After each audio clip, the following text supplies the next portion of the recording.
Olá, Olá! professora Gleice. Boa noite, Carol! Tudo bom, querida? Tudo bem?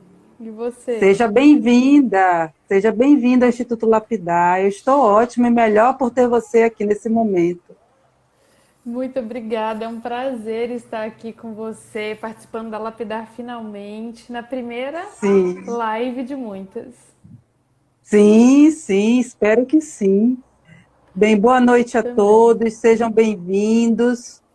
Estamos nos preparando para iniciar a live com a professora Gleice Mara. Estamos só aguardando mais algumas pessoas se juntarem a nós. Mas sejam todos bem-vindos.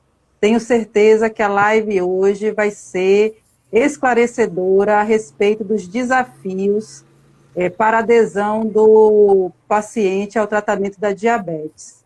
E só para a gente começar nosso bate-papo, professora, só a título de curiosidade, eu estava pesquisando para poder conversarmos nessa live e encontrei algumas situações bem interessantes a respeito do tratamento da diabetes, inclusive que em alguns momentos do desenvolvimento dos tratamentos, os pacientes eram trancafiados para que pudessem aderir ao tratamento. Sim, não só com relação à diabetes, mas todos os tratamentos que dependem da mudança de comportamento, né? Isso é adesão ao tratamento. Durante um período mais antigo, havia essa prática. A gente tinha os leprosários, que você separava os leprosos, né? A gente tinha muito isso em saúde mental, onde você encarcerava os doentes mentais. Era uma técnica de criar uma adesão ao tratamento à força, né? À força. Muito interessante. Bem, pessoal, sejam bem-vindos. Vamos iniciar a live, porque o tempo na internet é muito curto. As pessoas, professora, vão se juntando a gente. Daqui a pouco a gente vai ter mais Sim, pessoas aqui conosco. Mas nós vamos iniciar, porque senão nós vamos, né, perder esse tempo tão precioso para que a gente possa ter essa conversa. Bem, boa noite a todos. Pessoal, os que estão presentes aqui na live, sejam todos bem-vindos. Se vocês puderem sinalizar com um joinha se o áudio e o vídeo estão chegando bacana aí para vocês, seria bem interessante. Nosso tema da live de hoje é diabetes, desafios para a adesão do paciente ao tratamento. E eu garanto a vocês que são desafios verdadeiros, porque, como nós iniciamos aqui nossa conversa, são mudanças de hábitos e hábitos são difíceis de serem mudados. Então, nós teremos hoje informações práticas sobre o tratamento da diabetes. E temos como convidada, com muita honra, professora doutora Gleicimara Araújo Queiroz Clotes. É assim que pronuncia, professora? exatamente. Perfeito. Seja bem-vinda. Vou fazer uma breve apresentação da professora, vou dar uma olhadinha aqui, porque o currículo é bem extenso, né? Fizemos aqui um resumo, só para que vocês conheçam a nossa convidada.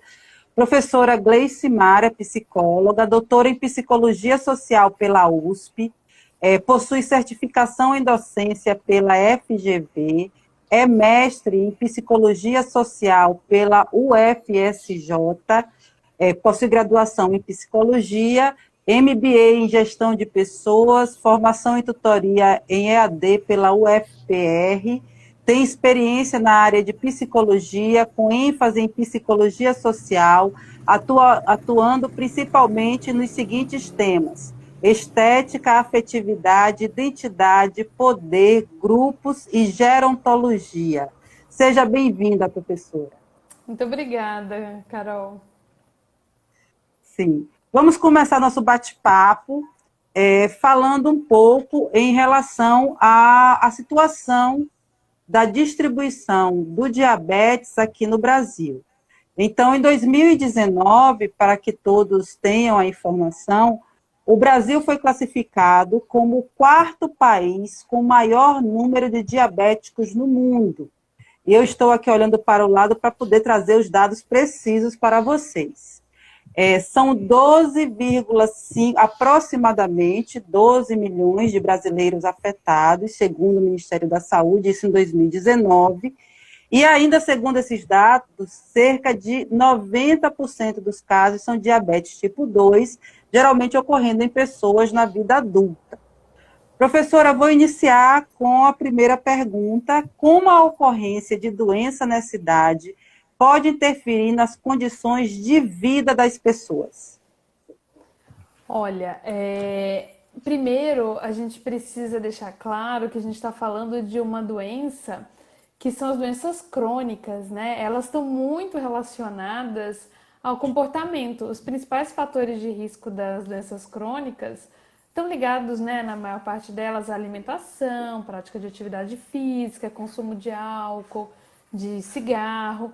Então, assim, são doenças altamente preveníveis, né, e controláveis.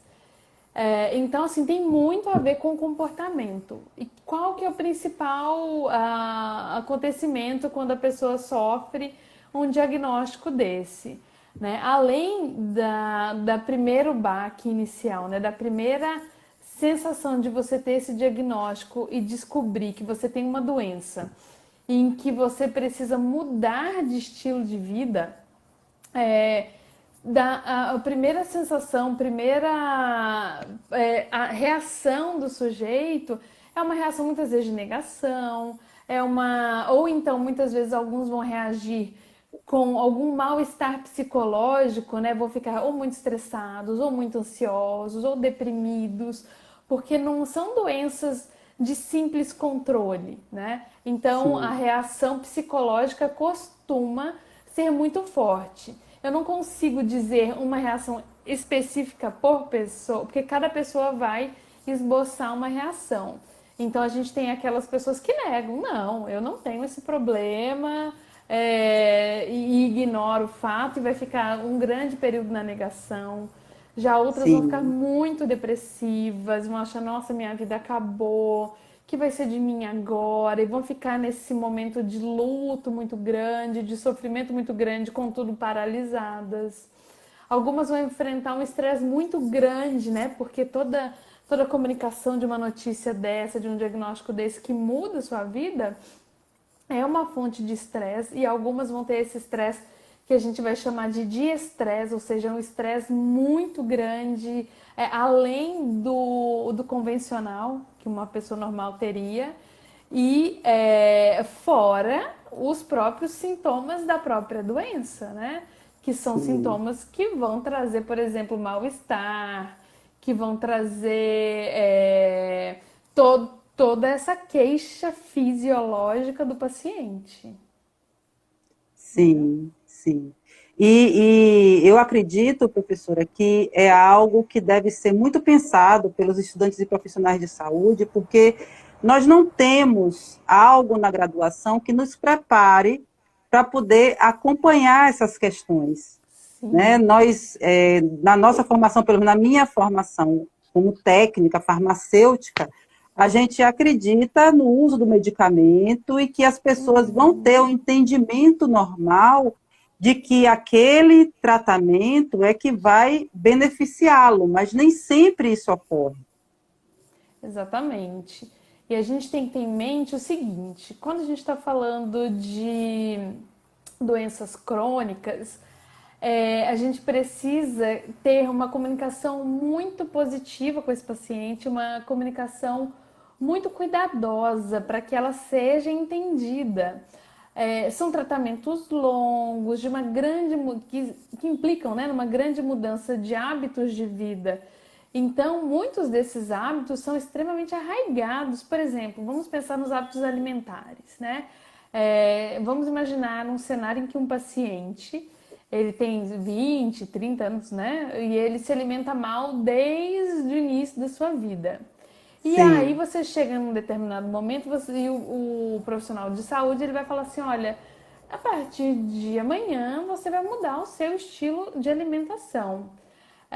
E aquele hábito foi construído durante 20, 30 anos, às vezes mais. Aquilo é a cultura da pessoa. olha, na minha família nós sempre nos alimentamos assim. Essa comida ela tem uma carga afetiva, ela tem uma carga emocional. Sim, E você esperar que um paciente de repente mude um estilo de alimentação, ou por exemplo, a introdução de um medicamento que requer, não é simplesmente tomar o medicamento, mas é um medicamento que ele tem que tomar todos os dias, com uma determinada frequência que vai mudar a rotina dele. Alguns, por exemplo, com um jejum anterior, né? sim, sim. Ou algum que você tem que, por exemplo, combinar com certo tipo de alimentação. Então, tudo isso causa toda uma mudança do estilo de vida da pessoa, que não é uma mudança simples. E esse tipo de mudança, né, de longo prazo, que vai precisar ter uma adesão é, constante, né? A chance de um determinado momento o paciente escorregar, desistir ou tomar da maneira com que ele achar melhor, vai ser mais difícil, né? Dele manter, né, essa adesão ao tratamento. E eu acho importante também que eu ainda não falei, o que é adesão ao tratamento, né? É quando a prática do paciente coincide com a determinação do profissional de saúde.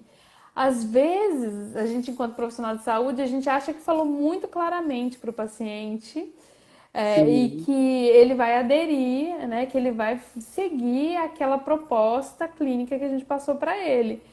E, no entanto, não está claro, ou ele não tem condições, e aí a gente vai entrar em inúmeros fatores, né, que eu posso citá-los, mas e não está claro. Então, às vezes, o primeiro erro já está na comunicação do profissional de saúde.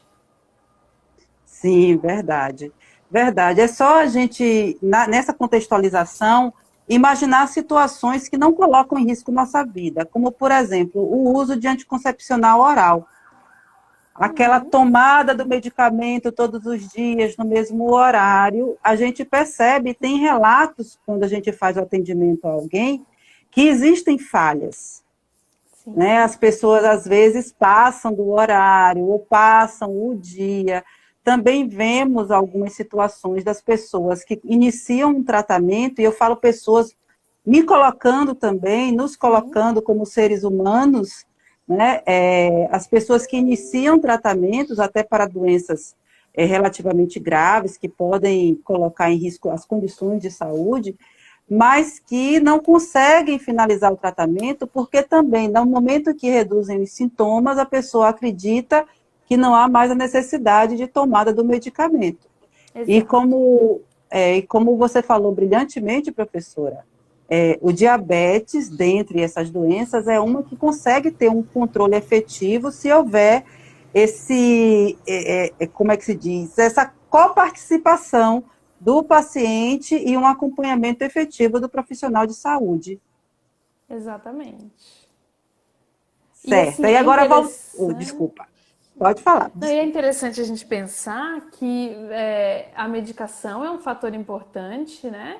E não só a medicação, porque a adesão ao comportamento, ao tratamento, é toda uma gama de comportamentos, né? É um conjunto de fatores que não só a medicação, né? A medicação é um deles, mas a gente tem que pensar nos outros também, né? Sim. E nós, enquanto profissionais de saúde, devemos ter um olhar para essas outras questões que envolvem a adesão, Sim, né? Porque não é só. A gente às vezes conhece uma pessoa que diz que usa o medicamento da forma correta, mas está completamente descompensada em relação aos exatamente. parâmetros laboratoriais, né? Porque existe toda essa situação. Então, eu vou aqui para a segunda pergunta.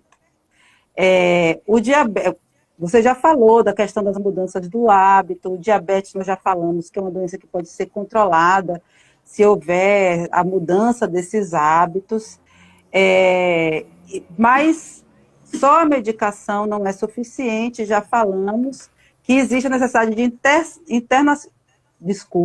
internalização de um novo estilo de vida. Eu gostaria, professora, que fosse relatado aqui por que é tão difícil a adesão acontecer efetivamente, apesar de nós dois já termos falado algumas coisas, mas por que isso é tão difícil? Olha, primeiro ponto. Aí eu vou falar do erro comum dos profissionais de saúde, né? Os profissionais de saúde, como eu disse, às vezes eles acham que estão sendo muito claros, algo que é inerente da profissão dele, né, que pode parecer muito óbvio, mas ele não tem uma visão holística do paciente. Porque eu tenho que pensar assim, olha, o meu paciente, ele é um sujeito que tem um grau de estudo, ele tem um contexto social, então eu tenho que pensar assim no todo. Quem é esse paciente, esse sujeito que está na minha frente? Não basta eu simplesmente escrever uma receita ou entregar uma receita e achar que ele vai tomar, né? Então eu tenho que pensar assim, vai além da medicação e vai além de eu simplesmente informar como ele deve agir. Eu tinha um professor da faculdade e eu tô vendo aqui no momento tem uma ex-aluna minha, que é Tamires, e eu falava muito essa frase. É um mantra que esse meu professor falava assim: repita 1000 vezes essa frase. Informação não muda comportamento.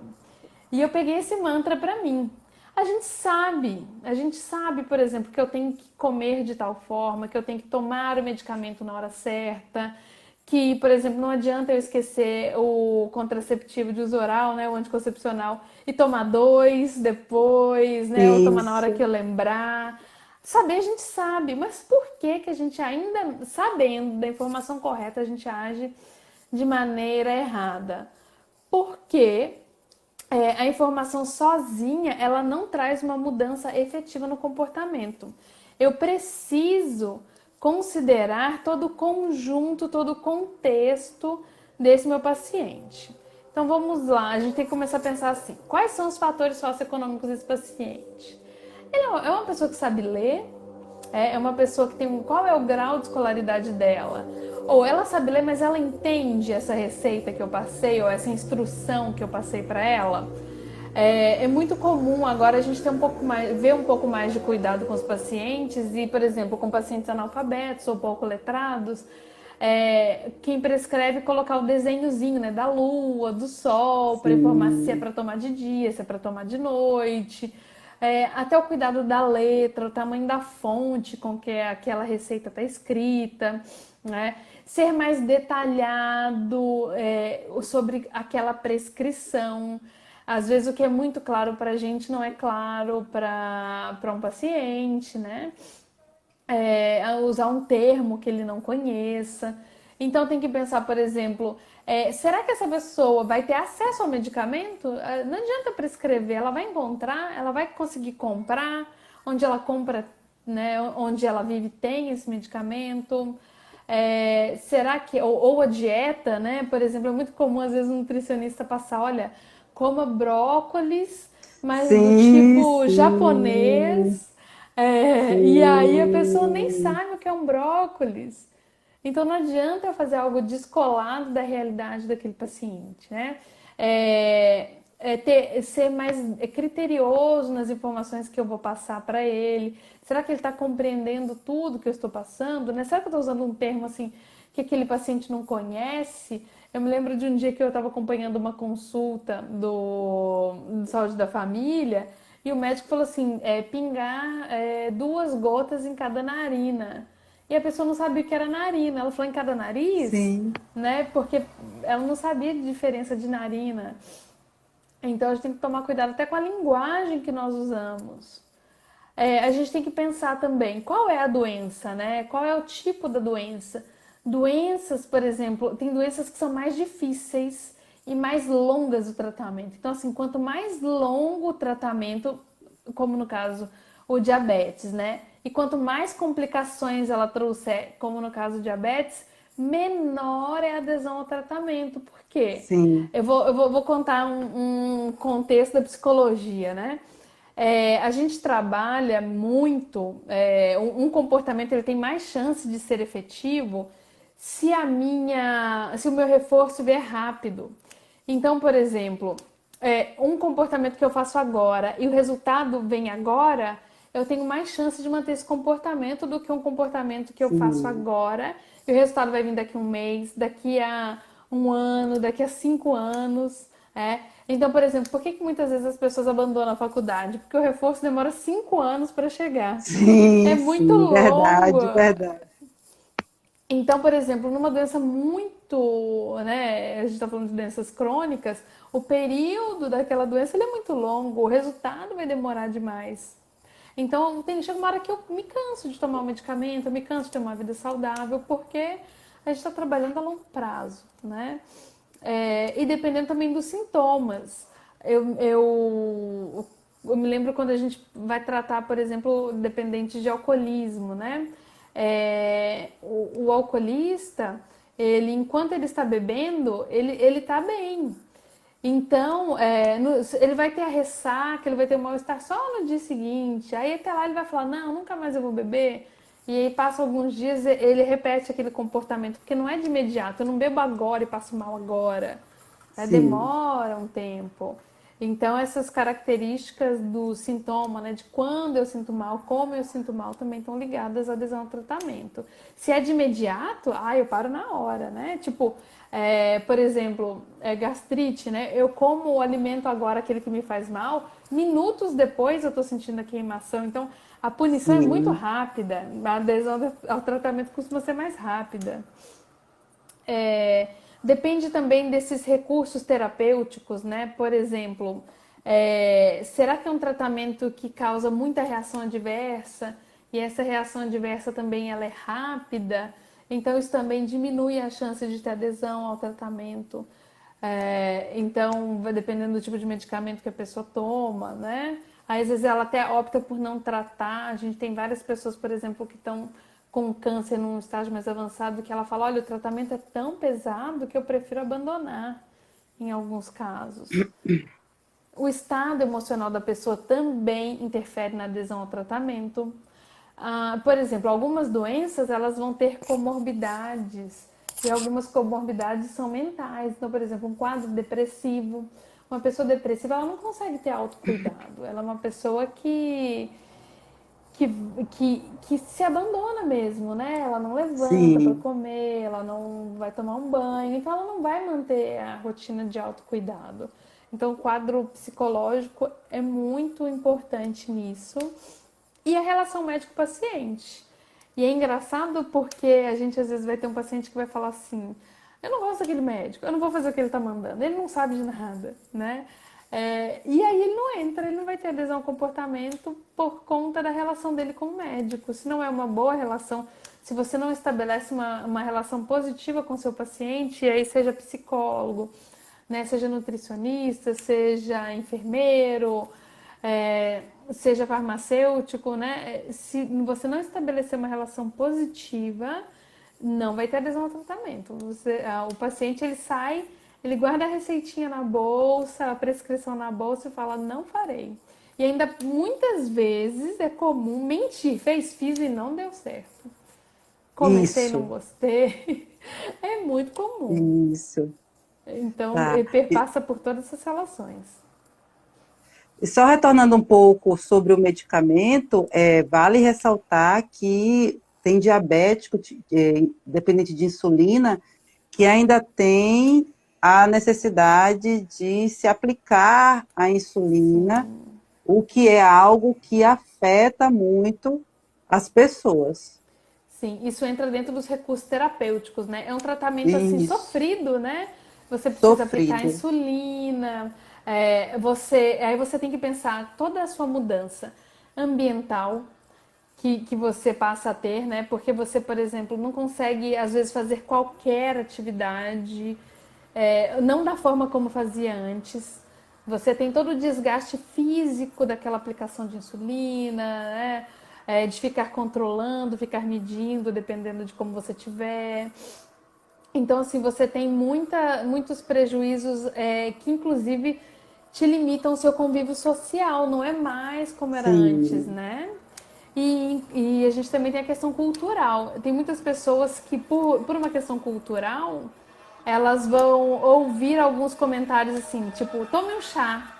Esse chazinho que a minha avó tomava, que funciona tira e queda para o diabetes. E aí ela troca o medicamento convencional pelo chá que a vizinha receitou, que a avó passou, ou que a benzedeira, né? Ai, vou benzer, vou deixar meu tratamento convencional por um tratamento religioso. E aí você vai tendo esses caminhos aí que vão te tirando da sua adesão ao tratamento. Eu até falo, né? Por exemplo, quando é uma questão religiosa, eu falo muito com meus alunos, gente, quer orar, quer seguir algum tratamento religioso de alguma forma, segue, mas continua com o remédio, né? Sim, sim.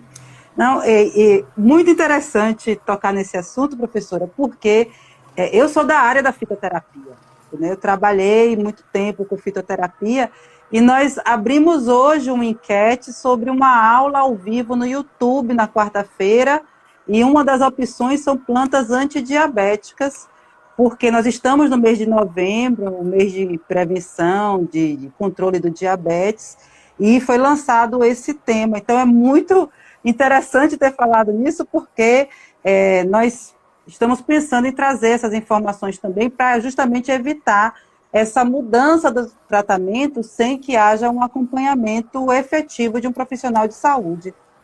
Exato. E isso ocorre muito. Muito, é muito comum. Olha, a pessoa de repente chega na consulta e fala: Ah, não, eu abandonei o tratamento porque a vizinha falou que tomar água de berinjela cura. E Isso. aí abandona o tratamento, né, por algo que muitas vezes não tem evidência científica, né? Sim, sim. Tem cada situação. Se a gente tiver tempo, no final eu vou relatar um fato que ocorreu comigo num dos mutirões que a gente fazia, né, de detecção precoce, detecção de diabetes, e foi uma situação tão interessante que, se a gente tiver tempo, eu vou relatar. Bem, voltando aqui às nossas perguntas e aos participantes, se vocês tiverem dúvidas, podem enviar, que nós teremos a maior disponibilidade em responder às questões.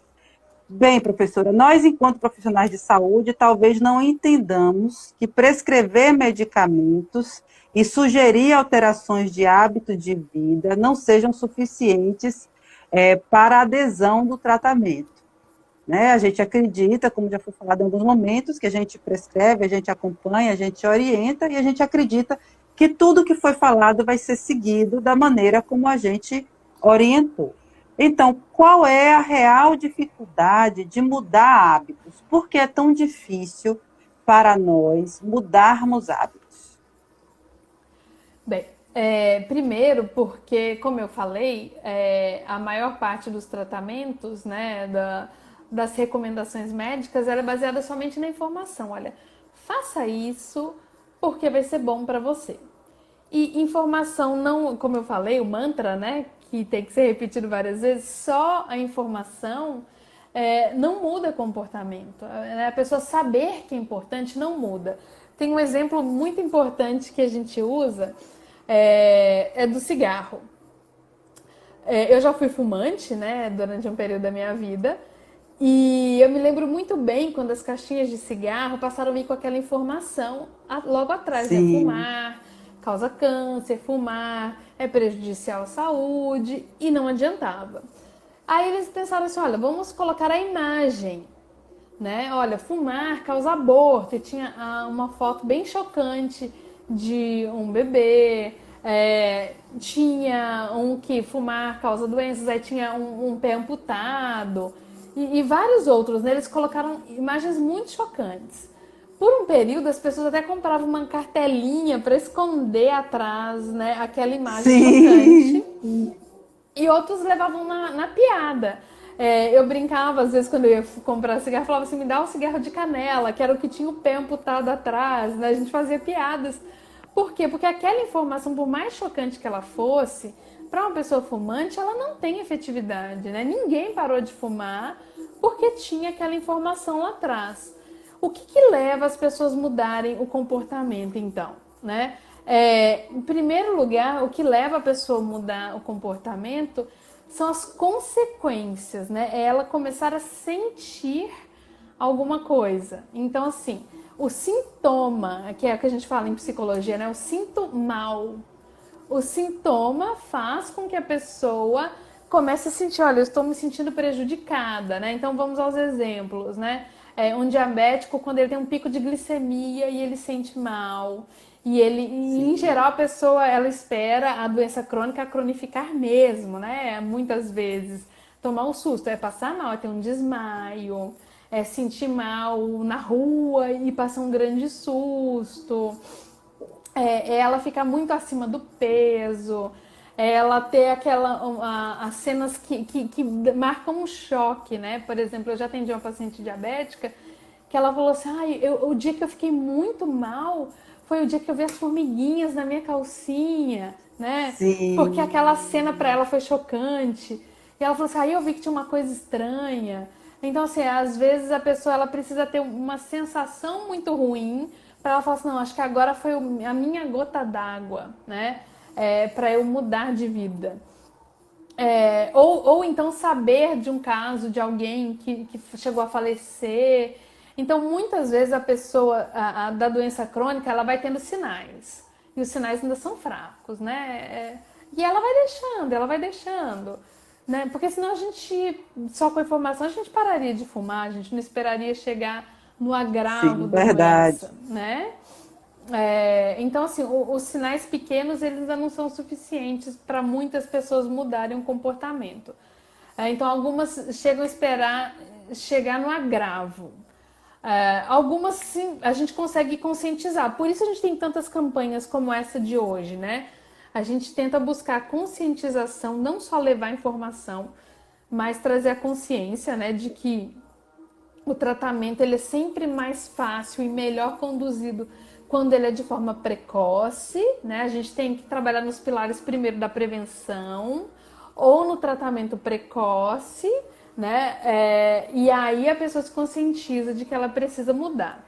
Algumas então não vão conseguir chegar nesse ponto de, olha, eu vou mudar meu comportamento antes, né, de maneira precoce, e Sim. elas vão esperar experimentar as situações adversas, experimentar o mal-estar, experimentar ficar mal. Bem, então, por isso é muito difícil a gente ter adesão ao tratamento, porque a pessoa ela espera chegar num limite em que a vida dela já está correndo risco, em que ela gravou demais, né? E aí eu posso já falar também, então assim, já que é tão difícil a pessoa conseguir aderir ao tratamento, né? Porque a gente vai envolver aí mudança de rotina, e a gente, em psicologia, a gente fala muito, né? A gente tem um termo que o psicanalista vai falar, que é a compulsão à repetição, né? Olha, é que a gente brinca, é a síndrome de Gabriela.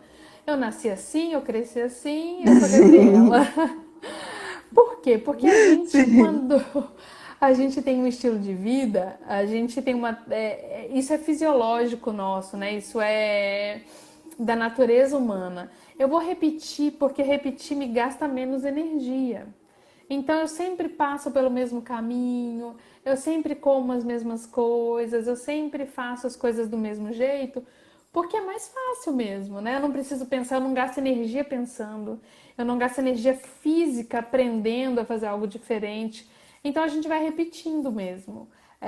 E é por isso que a gente tem dificuldade de mudar o comportamento, de instaurar todo um novo comportamento, né? Vamos pensar, olha, eu vou começar a fazer atividade física agora, que está ligado ao tratamento da maior parte das doenças crônicas. Gente, fazer atividade física requer que eu mude toda a minha forma de pensar, que eu mude toda a sim. minha rotina do dia, que eu me planeje, que eu pesquise uma academia, que eu compre uma roupa de ginástica, que eu compre um tênis, que eu coloque um despertador, que eu tenha força de vontade para sair da cama mais cedo, né? E aí já entra um outro dispositivo psicológico que a gente fala em psicologia, que a gente fala na psicanálise. A gente tem uma tendência que a gente fala a pulsão de morte.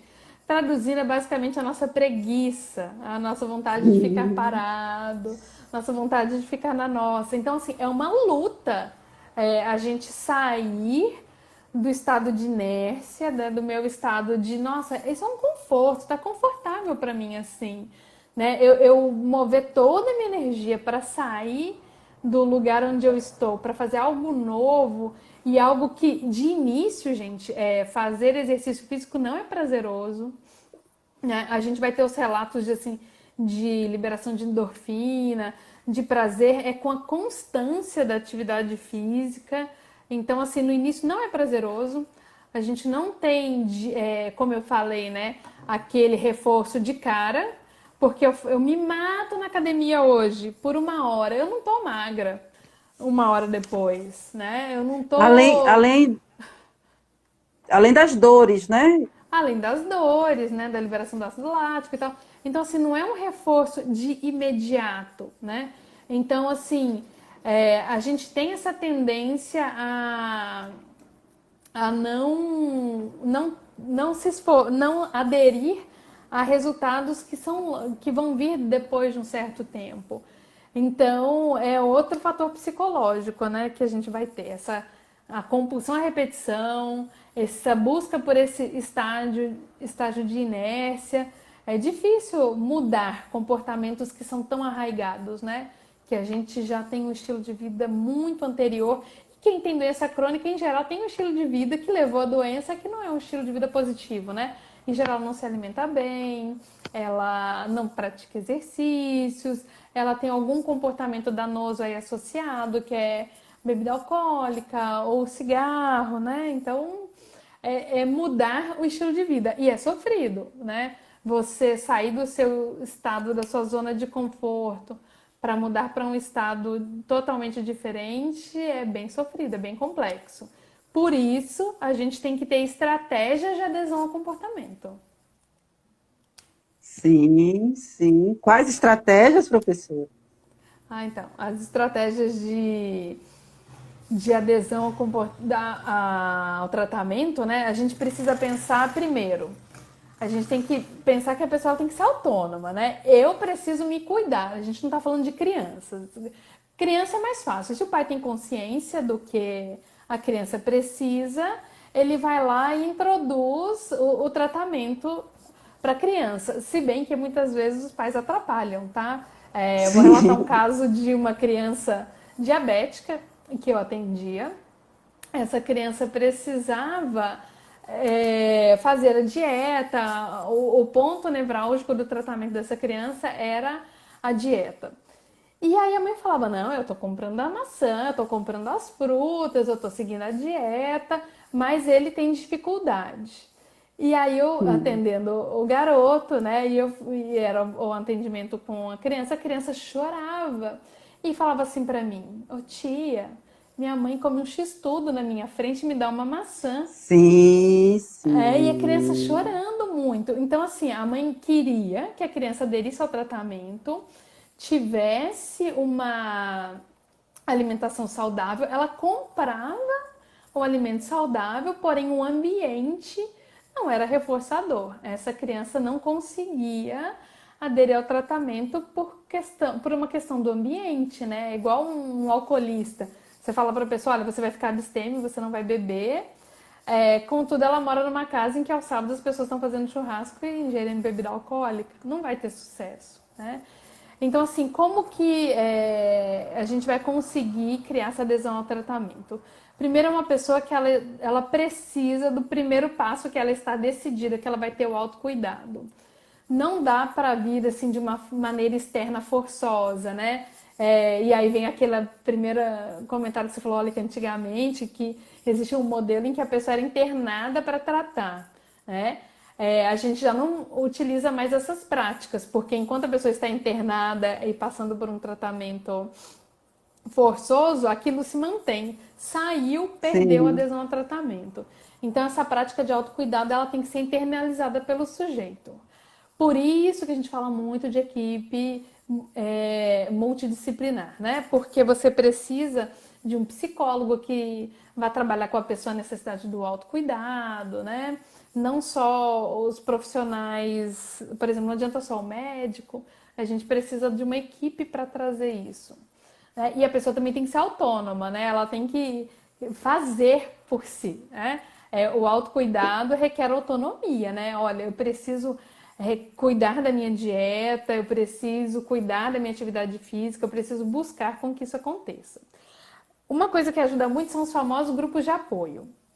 Então, as DITA, esses grupos em que a Sim. pessoa vai ver que tem outras pessoas na mesma situação dela e vai ter força para passar por aquela situação, porque realmente é muito complexo você ser diabético, não é uma situação fácil. Então, assim, a gente tem grupos terapêuticos de apoio em que você percebe que a sua dificuldade não é só sua, que você tem outras Isso. pessoas passando por aquilo, e que você vai trocar figurinhas e que você vai ter pessoas te ajudando.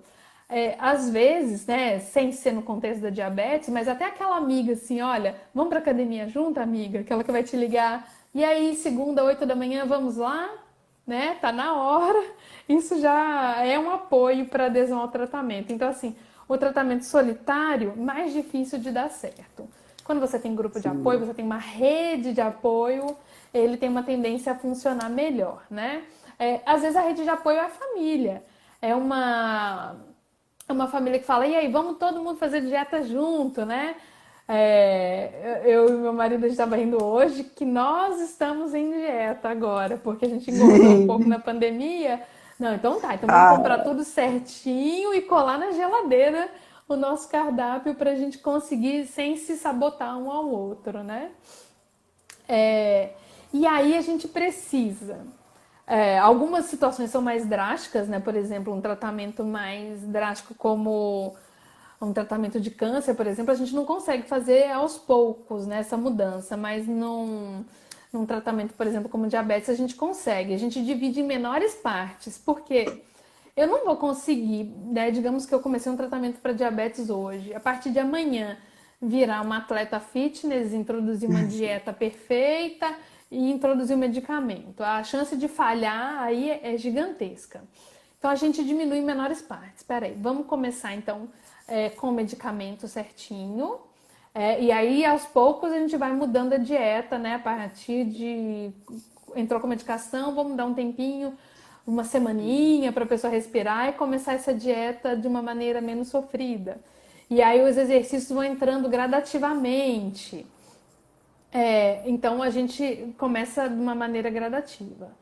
Outra coisa importante é acompanhar a evolução.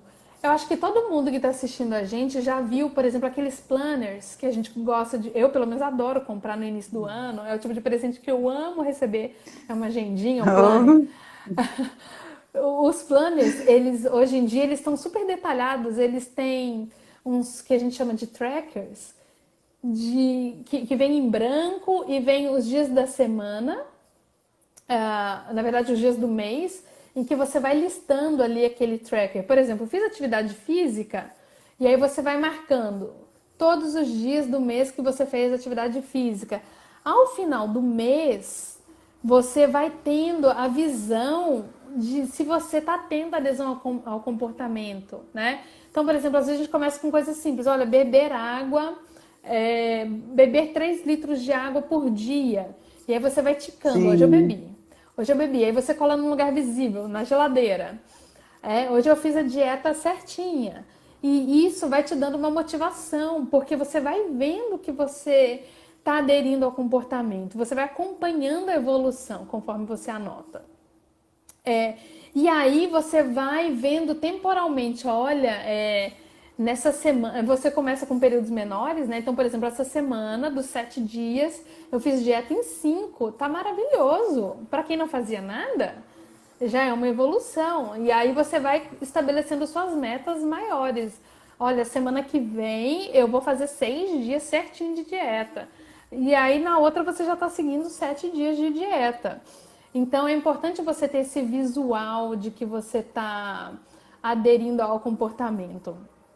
E ao final, então você começa, né, com, por exemplo, esse tracker semanal, depois você vai aumentando.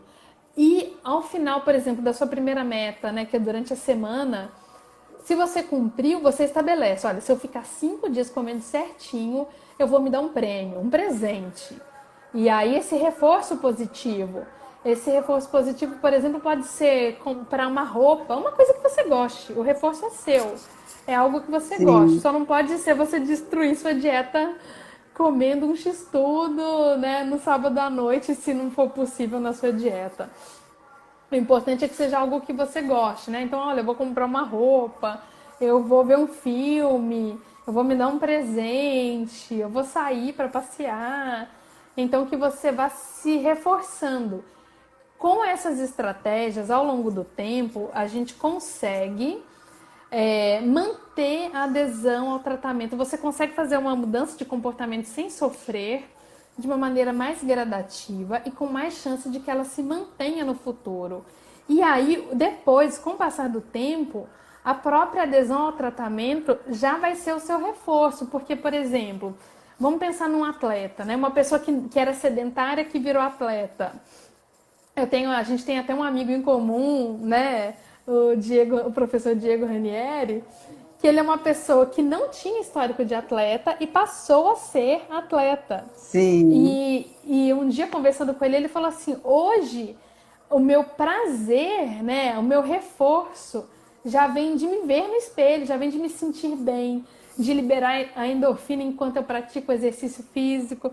Então depois assim a sua própria adesão já é o seu reforçador, é estar bem, é o bem-estar que aquilo te traz, já passa a ser reforçadora do seu comportamento. Aí você não precisa, por exemplo, se dar esse presentinho.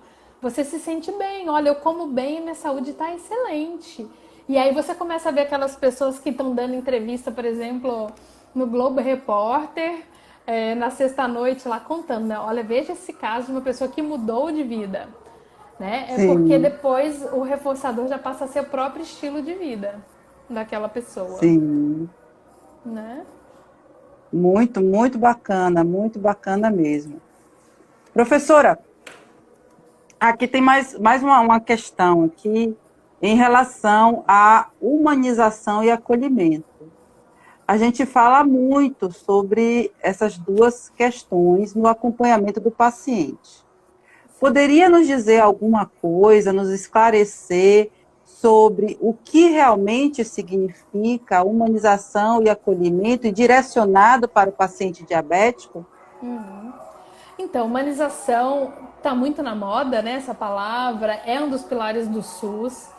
Porém, de fato, nem todos os profissionais de saúde fazem um trabalho humanizado. Sim, Às vezes está no papel, mas não está na prática. Então, primeiro é que ser humanizado não é ser simpático. Eu posso receber meu paciente assim, oi, tudo bem? Com um sorriso no rosto, falar, oi, querida, que saudade de você, como você está? Né? Ser muito simpática e não ser empática. Empatia é a capacidade que eu vou ter de me colocar no lugar do outro verdadeiramente, né? É sim, enxergar que ali tem um ser humano único e específico, que não é mais um, que não é igual a todos os outros, que ele tem sua própria dificuldade e eu me colocar no lugar dele, porque, por exemplo, muitas vezes ele vai falar assim: olha, eu não consigo seguir esse tratamento que você está me passando. E aí você tem que entender, você não consegue por quê, qual é a sua situação, né? E aí tentar ter uma escuta ativa daquele sujeito. E como eu falei, né, às vezes é o caso daquele menininho que eu atendia que não conseguia aderir ao tratamento e ele tinha lá, o tratamento dele, né, o problema era na parte da dieta, e ele tinha os alimentos disponíveis. Então, por que não tinha adesão ao tratamento, né? Porque ele passava vontade, ele não conseguia, ele não tinha um ambiente reforçador para que ele conseguisse ter adesão ao tratamento. E isso para várias áreas, né? Para várias doenças a gente vai ter isso, né? O que sim, impede o meu paciente de aderir ao comportamento? E muitas vezes a gente passa, né? A gente pode falar de situações nossas, né? Então, em algum momento, por exemplo, eu tive uma consulta com um profissional de saúde que falava assim para mim: você não faz porque você não quer, né? sim, Eu nunca vi isso acontecer com paciente nenhum meu. E ele não me escutava, ele falava, e ele não escutava. Então, assim, não era um atendimento humanizado, era aquele profissional que repetia aquele que ele tinha aquilo que ele tinha lido num livro. Ele não estava me enxergando, né? E aí eu me recordo que demorou umas 3, 4 consultas para ele me escutar e falar: ah, a sua dificuldade é essa. por mais que eu já tivesse falado todas as vezes, olha, eu não consigo E olha a sua fazer isso, persistência em né? retornar nele 3 vezes. Neste caso foi por falta de opção, porque era o único médico da área que eu conseguia, né? E eu precisava Sim, ficar voltando nesse, não desistir do tratamento. Então, assim, é ouvir por quê, né? Então, por exemplo, a minha avó é diabética. E ela esconde os medicamentos, ela já é bem idosa. E a gente fala, vó, tem que tomar o remédio. E ela não quer tomar. E aí ela começava a jogar os remédios, esconder embaixo da pia, jogar fora. E a gente começou a achar. nossa, É, e aí o que a gente foi ver? Ela estava tomando medicamento e ela estava tendo efeito colateral. Ela sentia mal e a gente não estava sim, ouvindo ela, né? O porquê ela jogava os medicamentos fora, por que ela escondia, né, os medicamentos. Outra coisa que ela tinha muita dificuldade na adesão ao tratamento era cultural, né? Ela cozinhava a comida dela, né? Pensa, uma avó bem mineira que tinha uma lata de banho de porco para fazer a comida dela. nossa. E ela falava depois com todas as letras: olha, eu prefiro morrer do que fazer dieta. Para ela era muito sofrido mudar um hábito alimentar de uma pessoa que viveu 80 anos comendo, Sim, cozinhando sim, com banha de porco. De repente você fala assim: olha, agora a sua dieta é altamente restritiva. Tanto que a gente sim. voltou na nutricionista para nutricionista manter Adequar. algumas coisas, adequar para ela, né? Isso é uma excelente colocação. Porque Então tem que sempre escutar. não pode continuar, professora. E é isso, né? É a escuta humanizada dessa pessoa, né? Ser uma escuta empática. Sim, sim. Bem, estamos já próximos aqui à finalização da live, temos ainda alguns minutinhos. Então, professora, se quiser falar mais alguma coisa, pode ficar à vontade. Eu acho importante, então, a gente pensar, principalmente, né? A gente está num período de conscientização, pensar no autocuidado e principalmente na prevenção, né? A gente não precisa chegar ao ponto de desenvolver alguma doença. É muito difícil, eu sei, né? Como a gente está falando de uma coisa difícil que é mudança de comportamento, mas o ideal é que a gente trabalhe sempre com prevenção. Então, assim, não espere chegar a desenvolver a doença, não espere o agravo para agir, né? A gente precisa buscar uma qualidade de vida. E a qualidade de vida não precisa ser radical, né? A gente diminuir um pouco o nosso ritmo de trabalho, é a gente conseguir obrigatoriamente colocar na nossa rotina uma atividade física que seja prazerosa, gente. Ninguém precisa ser atleta, né? A correr um triatlon aí. É só Sim, 3 vezes na semana fazer uma caminhada já é suficiente, né? É um cuidado assim para se alimentar melhor. A gente, pela falta de tempo e pelo que a gente tem de indústria hoje, a gente acaba comendo muitos produtos industrializados. Então a gente precisa ler mais rótulos, comer um pouquinho melhor e isso já preveniria uma gama de doenças crônicas, né? É claro que a gente gosta, por exemplo, né? Muitas pessoas gostam, eu estou falando por mim, né? De beber um vinho. Então, assim, bebe seu vinho no final de semana, sem o abuso, né? O maior problema é o abuso, é o excesso, é a gente não ter essa vida com parcimônia, porque o equilíbrio, ele traz muito bem-estar, né? É cuidar da saúde mental. Então a gente precisa ter, né? A gente está num período de conscientização, a gente precisa ter esse autocuidado. O corpo físico da gente é a morada da gente, né? E a sim, cabeça, né? E a nossa saúde mental é o que guia esse corpo. Então a gente se olhar de uma maneira holística, né? A minha mente, o meu corpo bem cuidado, faz muito bem para a gente e para o nosso entorno, né? Se a gente está bem, a nossa família, o nosso entorno está bem. verdade, verdade. Eu só queria trazer aqui a situação pela qual eu passei, que eu falei Ah, inicialmente. conte. Isso. Nós fazíamos muito mutirão, onde era aferida a pressão e verificada a glicemia capilar. E num determinado mutirão, chegou um senhor, quando fizemos o teste, o equipamento deu valores altíssimos de glicose, uma coisa absurda. E aí ele relatou que era diabético, a gente começou a conversar com ele para poder entender qual o motivo daquela glicemia estar tão alta. E ele falou o seguinte, que ele tinha acabado de tomar um copo de caldo de cana. Aí a gente parou assim, eu cercada de estudante, a gente parou assim, fez, mas senhor, o senhor não pode consumir caldo de cana. Ah, mas um vizinho meu falou que é bom para diabetes. Nossa. Né? Então, assim, existem essas situações. Eu estou trazendo a situação aqui porque existem essas situações, talvez, não sei, pela falta de proximidade desse paciente com a equipe de saúde ou com o profissional de saúde que fazia o acompanhamento, ele preferiu acreditar no vizinho dele, a acreditar no tratamento que foi indicado, que foi prescrito para ele. Então, são algumas situações que devem ser consideradas por nós, Sim. E isso enquanto você só profissionais de consegue saúde. rastrear numa escuta empática, né? Porque às vezes você vai Sim. falar assim: olha, você consumiu açúcar? Não. Açúcar? Não, não consumi, Não, né? E isso, aí, isso. não, só Isso, comi um pão. verdade.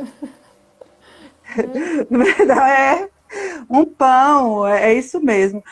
Uma outra situação em relação à hipertensão é conseguir entender onde está o sal.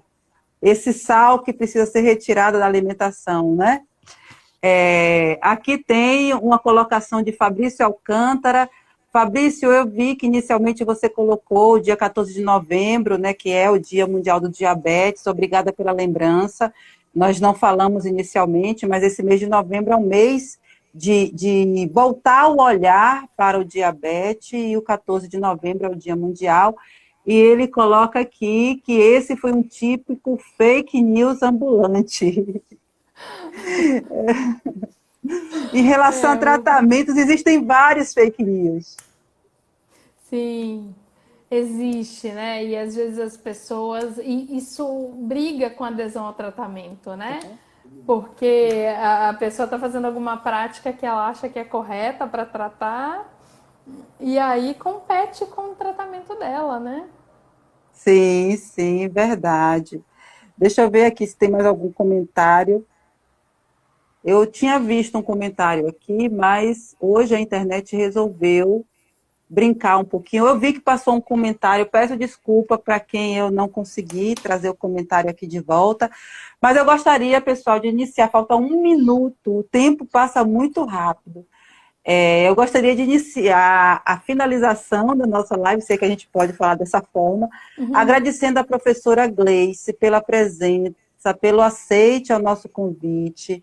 É importante ter esse olhar diferente para o paciente com diabetes. Só para fazer uma propagandazinha, a gente tem um curso que está com as inscrições abertas, tem um congresso de farmacologia clínica gratuito que está com as inscrições abertas. E agora, professora, agradecendo, deixo aqui esse momento para você finalizar, ou se despedir, ou o que for bacana para você falar agora.